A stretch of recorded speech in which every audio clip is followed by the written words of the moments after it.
Ohm's law students हमें जो है वो मैथमेटिकल रिलेशन देता है बिटवीन द वोल्टेज और करंट जो किसी सर्किट में से पास करता है। किसी भी कंपोनेंट के अक्रॉस एग्जिस्ट करने वाले वोल्टेज और करंट के दरमियान जो रिलेशन था ये दिया था हमें जॉर्ज सीमन ओहम ने। अब इस फॉर्मूले को हम नाम देते हैं, इस मैथमेटिकल रिलेशन को नाम देते हैं V is equals to I R, this is Ohm's law. This formula says that के पोटेंशियल डिफरेंस या V जो है वो डायरेक्टली प्रोपोर्शनल है करंट के, मतलब जितना ज्यादा जो है वो हम पोटेंशियल अप्लाई करेंगे करंट उतना ज्यादा फ्लो करता जाएगा। और यहां से अगर हम इस R की बात करें इस वाले फॉर्मूले में, तो ये R हमारे पास अकॉर्डिंग टू आवर बुक यहाँ पे R हमारे पास कांस्टेंट ऑफ प्रोपोर्शनैलिटी है और इसका नाम क्या है, इट इज रेजिस्टेंस। तो इस फॉर्मूले को हम डिफरेंट फॉर्म्स में एक्सप्रेस कर सकते हैं, V is equals to I R, या अगर करंट हमने मालूम करना हो किसी न्यूमेरिकल टाइप प्रॉब्लम में तो I is equals to V over R, और अगर रेजिस्टेंस मालूम करनी हो तो हमारे पास R is equals to V over I। अब R यहाँ पे constant of proportionality and it is called resistance, ये हम पहले भी डिस्कस कर चुके हैं। हियर वी कैन सी कि पोटेंशियल जो होता है या वोल्टेज जो होता है वो बेसिकली चार्जेस को पुश करता है सर्किट के अंदर सो दैट कि वो करंट को कैरी करें। अब इन चार्जेस के रास्ते में ये बेसिकली मेरे पास क्या है, दिस इज द हिंड्रेंस जो कि particles of the conductor offer करते हैं चार्जेस के रास्ते में।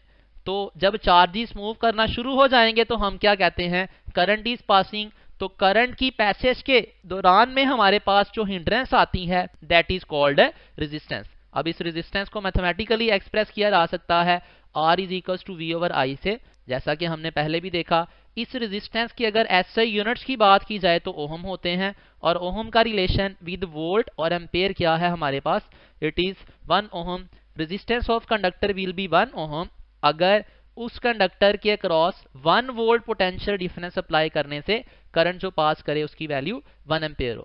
एक और की पॉइंट जो हम यहाँ पे याद रखेंगे स्टूडेंट्स, याद रखिएगा ओहम्स लॉ जो है it is basically the analogous of the Newton's second law. Newton second law के अंदर भी हम तीन चीजों को रिलेट करते हैं, F, M और A। यहाँ पे हमारे पास V, I और R को हम रिलेट करते हैं। तो इलेक्ट्रिसिटी के अंदर अगर न्यूटन सेकंड लॉ का आपको एनालॉगस पूछ ले MCQ वाइज तो हम क्या बोलेंगे, हम उसका आंसर देंगे इट इज ओहम्स लॉ। अब ओहम्स लॉ से रिलेटेड जो है हमारे पास कुछ डिवाइसेस हम डिस्कस कर लेते हैं। हम कहते हैं ओहम्स लॉ की बेस पे हम डिवाइसेस को दो कैटेगरीज में डिवाइड करते हैं। हमारे पास डिवाइसेस ओहमिक होते हैं और हमारे पास इसके पैरेलल में नॉन ओहमिक डिवाइसेस होते हैं। अब ओहमिक डिवाइसेस ऐसे डिवाइसेस हैं जो क्या करेंगे, स्ट्रिक्टली ओहम्स लॉ को ओबे करेंगे। ओहम्स लॉ को ओबे करने से मुराद है कि I जो है वो डायरेक्टली प्रोपोर्शनल होगा V के, और जिन डिवाइसेस को हम ओहमिक डिवाइसेस का नाम देंगे उन डिवाइसेस की रेजिस्टेंस कांस्टेंट रहा करेगी। जैसे जैसे हम वोल्टेज बढ़ाएं करंट बढ़ रहा है लेकिन रेजिस्टेंस की वैल्यू कांस्टेंट रहेगी। अब इस IV ग्राफ की अगर हम स्लोप की बात करें तो स्लोप हमारे पास होती है delta of Y variable over delta of X variable.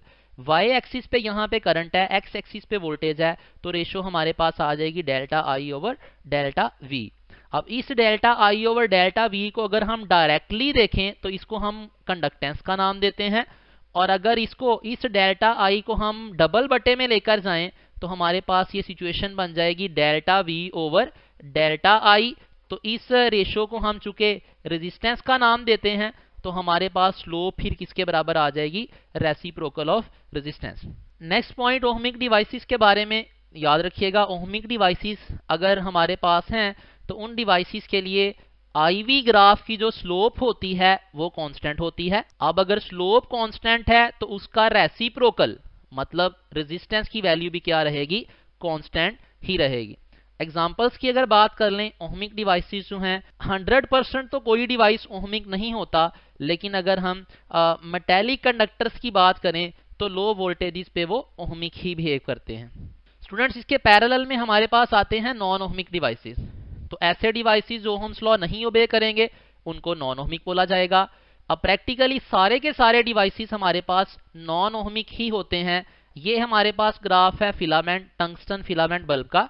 इसमें हम देख सकते हैं कि इनिशियल पोर्शन में तो ये डिवाइस ओहमिक बिहेव कर रहा है, मतलब इस पोर्शन में तो रेजिस्टेंस की वैल्यू कांस्टेंट और I directly proportional to V है।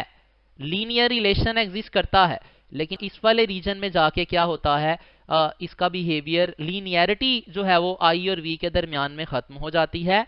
रेजिस्टेंस ऑफ बल्ब इस रीजन के अंदर जाके चेंज होना शुरू हो जाती है, इनफैक्ट बढ़ना शुरू हो जाती है because of the increment in current. अब देखेंगे इसके बाद के इंक्रीमेंट इन टेम्परेचर। इसके बाद देखेंगे कि हमारे पास टेम्परेचर बढ़ने से क्यों रेजिस्टेंस बढ़ती है। बहरहाल ये हमारे पास फिर फिलामेंट बल्ब जो है वो नॉन ओहमिक डिवाइस होगा। सिमिलरली अगर हम सेमीकंडक्टर डायोड की बात करें, दिस इज डायोड।